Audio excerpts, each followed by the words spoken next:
Je ne suis pas rabbin, mais je pense que tout le monde est d'accord pour dire qu'il n'y a jamais eu autant de diffusion de Torah dans le monde qu'aujourd'hui. Avec Israël Torah, nous n'avons jamais autant produit, diffusé de vidéos. Et pour moi, c'est incroyable de savoir que, grâce à Dieu, c'est des millions et des millions de vues.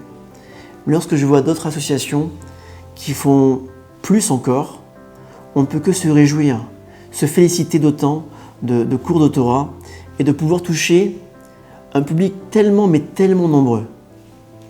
On entend souvent le mot concurrence entre nous. Mes amis, il ne peut pas exister. Il n'existera jamais de concurrence dans la Torah, pour une simple raison.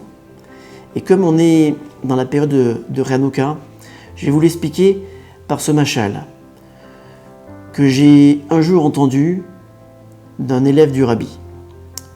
Le peuple juif, on pourrait le comparer avec la Ménorah.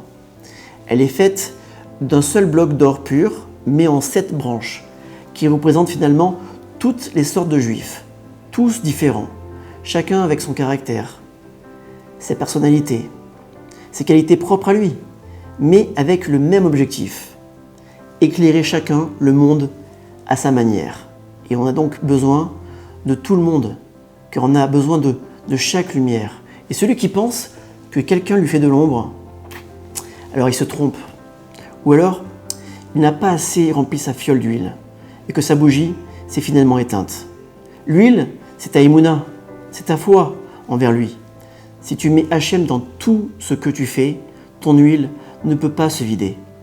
Et donc ta lumière ne s'éteindra jamais, et tu ne verras jamais d'ombre sur toi.